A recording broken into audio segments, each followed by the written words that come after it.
beda. Jadi kalau ketika kita ngomongin mood swing itu biasanya ada pencetusnya. Misalnya hari ini aku senang banget karena misalnya dapat hadiah gitu ya. Kemudian juga ada keluarga yang datang dari jauh mungkin.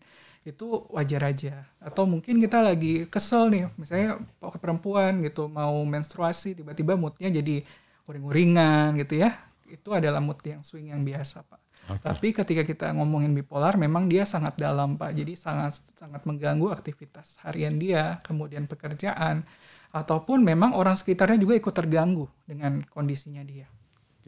Artinya kalau mood swing itu kan sesaat ya. Betul. Jadi sangat sesaat. Kalau ini kan ada durasi, mengganggu pekerjaan, mengganggu kehidupan sehari-hari, dan jangan-jangan juga bisa mengganggu lingkungan ya. Lingkungan, sehingga ya itu kita baru bisa menjudge bahwa itulah bipolar disorder. Terus kemudian ini peranan dokter jiwa atau dokter yang lain lah, misalnya kan bisa jadi kan fisiknya juga terganggu, bisa secara kimia tubuhnya terganggu, dan nah dari sisi kedokteran jiwa kira-kira ada terapinya nggak nih? Iya, jadi kabar baik ya Pak ya. Untuk bipolar ini sama seperti sebenarnya penyakit-penyakit yang lain ya, diabetes, hipertensi. Jadi bipolar ini bisa pulih keadaannya Pak. Ya, ada obat-obat yang bisa menstabilkan moodnya, atau kita sebut sebagai mood stabilizer yang bisa mengontrol mood seseorang. Ya, jadi tadi ketika moodnya sedang manik itu bisa distabilkan lagi sehingga keadaannya lebih normal. Ketika dia depresif juga bisa distabilkan lagi jadi keadaannya normal. Tujuannya apa? Agar dia bisa produktif lagi. Agar dia bisa bekerja, bisa beraktivitas, bisa melakukan aktivitas sosial seperti biasa. Pertanyaannya adalah bisa sembuh?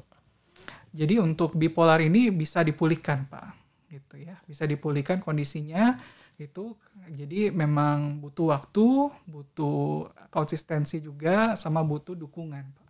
Nah ini masuk ke dukungan itu tadi, kuat mana efek dari terapi medis ya, terapi medikamentosa tadi dengan dukungan. Ini kan harus sejalan. Betul. Tidak bisa juga berserah pada obatan saja. Tapi dukungan ini penting.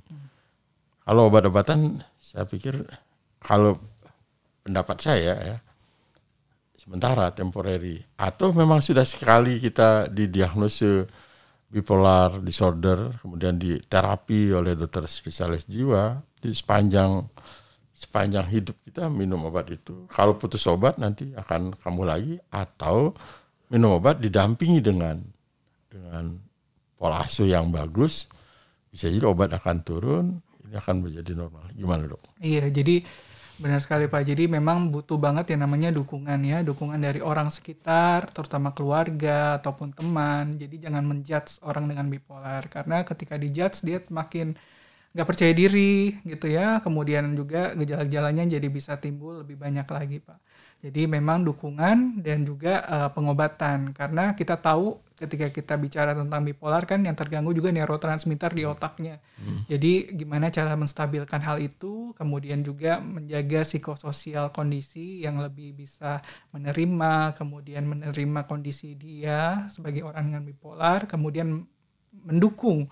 Karena kadangkala mungkin di awalnya itu sudah baik gitu ya, tapi kadang-kadang kan ada namanya orang kan pernah merasakan seperti kecewa, senang, ya, kemudian juga merasa bahwa kayaknya saya udah baik-baik aja nih kayak gitu, dan juga nggak usah lagi untuk berobat kayak gitu, kemudian nggak usah lagi untuk melakukan kegiatan yang positif mungkin ya, jadi itu bisa menyebabkan bisa timbul lagi atau relapse-nya dari gangguan bipolar ini Pak. Oke. Di Koja gimana dok?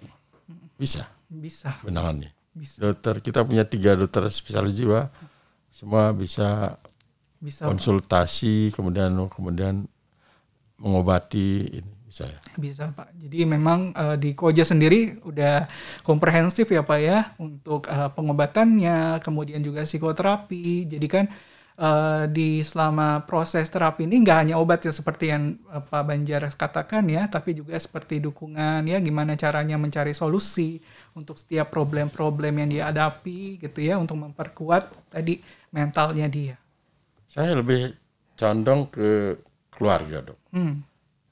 Seperti apa sih sebuah keluarga menyikapi kalau terjadi anak-anak kita terdeteksi barangkali jangan ada keluarga Sobat Sehat Koja yang mendengarkan hari ini tidak ada lah anaknya yang kena bipolar disorder, tapi barangkali ketemu teman dan lain sebagainya, gimana Dok? Iya. Keluarga seharusnya bersikap. Jadi keluarga yang pertama adalah menerima ya, mungkin di awal itu pasti ada penolakan, kamu mungkin karena kurang ibadah aja ya kayak gini, atau mungkin kamu kurang bersyukur ya, tapi setelah melakukan kegiatan-kegiatan yang positif juga tetap aja muncul ya, kemudian sampai mengganggu aktivitas. Jadi pertama menerima kondisinya apa adanya gitu. Ketika dia lagi manik, ekspresi emosinya sangat tinggi, keluarga itu harus tenang, Pak. Jadi jangan sampai keluarga itu malah berdebat. Itu yang sering kali kita dapatkan di klinik. Ketika keluarga berdebat dengan orang dengan bipolar, itu tidak menyelesaikan masalah. Tetapi kunci di sini adalah ketika keluarga bisa menenteramkan, memberikan perasaan aman, perasaan nyaman buat orang dengan bipolar, dia akan merasa bahwa oh iya, ada ya orang yang ngertiin saya kayak gitu. Jadi itu dia merasa bahwa proses terapi ini ada yang dukung. Nah, itu akan mempercepat proses pemulihannya. Jadi kalau nyadar lah kita, kalau kita memang normal ya kita ngalah aja dulu ya. Ngalah dalam arti mendukung, memberikan ruang kepada dia sehingga dia merasakan kenyamanan kan itu. Kalau istilahnya sing waras ngalah gitu ya gitu kan. Maksudnya suka begitu, kadang kita malah makin debat makin bangkit maniknya dia tuh, depresi makin dalam lagi dia. Jadi Sobat Sehat Koja itu perhatikan, kadang kala kita semua pasti orang tua sebagai kepala keluarga pasti ingin anggota keluarganya yang terbaik gitu. Jadi yang terbaik, dan cuman ekspektasi kita belum tentu bisa diterjemahkan oleh anggota keluarga yang lain gitu. Nah, perlu komunikasi, perlu kebersamaan, kemudian contoh-contoh yang baik, barangkali itu ya Dok. Iya. Jangan lupa apa namanya? Oh, kurang jalan-jalan nih. Healing Pak ya. Biasanya suka begitu kan. Wah, ini kurang jalan-jalan nih, udah Suntuk ya Pak. Oh iya, suntuk. Terus tujuan pengobatan penderita bipolar ini pasti jelas untuk mengurangi tadi gangguan tadi. Ada lagi nggak yang Dok sampaikan? Jadi tujuan dari pengobatan bipolar ini adalah mencapai pemulihan. Pemulihan itu artinya dia bisa kembali ke kehidupan semula dengan gejala yang betul-betul hilang ya. Kemudian juga bisa produktif kembali seperti semula. Itu adalah tujuan dari terapi dari gangguan bipolar. Tapi bisa sembuh, Dok? Bisa pulih Pak keadaannya. Bisa pulih dengan bahasanya bukan sembuh ya, pulih. Seperti dengan kayak diabetes kan nggak mungkin sembuh ya Pak ya, tapi bisa terkontrol gula darahnya. Berarti gejalanya terkontrol. Dengan obat? Iya, dengan obat dan psikoterapi. Nah, ada sampai lepas obat pernah kejadian? Ada Pak. Ada ya.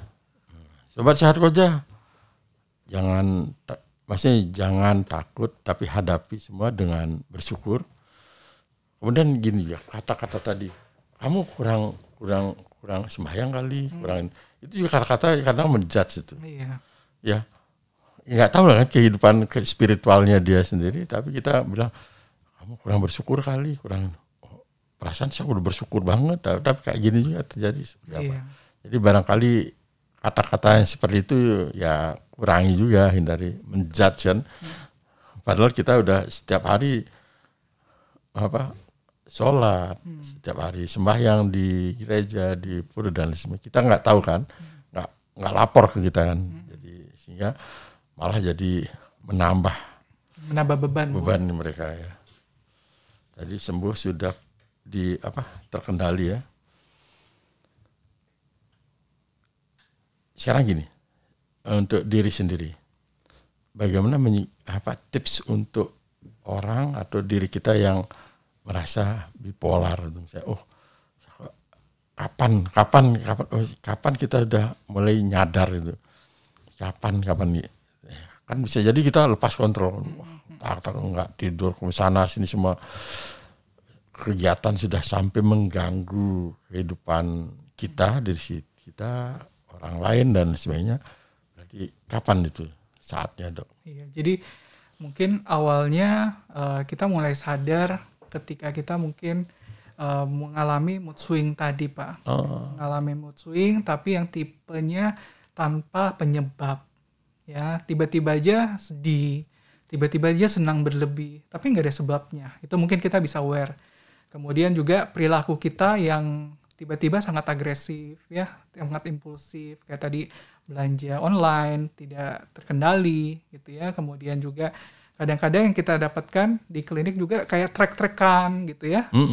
Nah itu menjadi suatu tanda juga, Pak, salah satu bahwa ada perubahan di dalam diri kita. Kemudian siklus tidur menjadi terganggu, kemudian konsentrasi juga menjadi tidak fokus lagi. Itu merupakan salah satu tanda dari tadi ada perubahan di dalam tubuh kita yang ke arah tadi episode manikah atau episode depresif. Dok, kalau kejenuhan ya, kerja itu ada satu kala episode kita hidup dan bekerja ini kan tiba-tiba lagi ya malas ngapa-ngapain itu misalnya. Atau udahlah cukuplah gitu misalnya, itu mood swing ya. Itu lebih ke keadaan overwhelm, Pak, ya, overwhelm terhadap suasana perasaan kita, mungkin karena rutinitas yang itu aja, kemudian juga tidak ada tantangan, ya, itu menyebabkan kita jadinya jenuh. Jadi untuk keadaan seperti itu bukan kita sebutkan sebagai keadaan yang tidak wajar, Pak, ya, tapi mungkin kita cari solusinya untuk kondisi seperti itu. Misalnya setiap hari kita bisa tentukan, ada tujuannya. Gitu. Jadi kita akan terpacu, besok ini saya lakuin ini sampai selesai tuntas. Iya. Oke. Kemudian self reward juga, Pak. Iya. Jadi ketika kita udah mengerjakan sesuatu hal dan hasilnya baik, kita kasih reward untuk diri kita. Diri kita ya. Oke. Terima kasih Dr. Kas. Rupanya perbincangan kita tidak terasa di penghujung perbincangan kita. Barangkali nanti ke depan kita lanjutin lagi. Ada kasus-kasus yang menarik di Koja, di rumah sakit, kita bahas, kita sampaikan yang perlu Sobat Sehat Koja ketahui. Sampai di sini Sobat Sehat Koja, saya Dr. Banjar di Koja Trainer Channel. Terima kasih.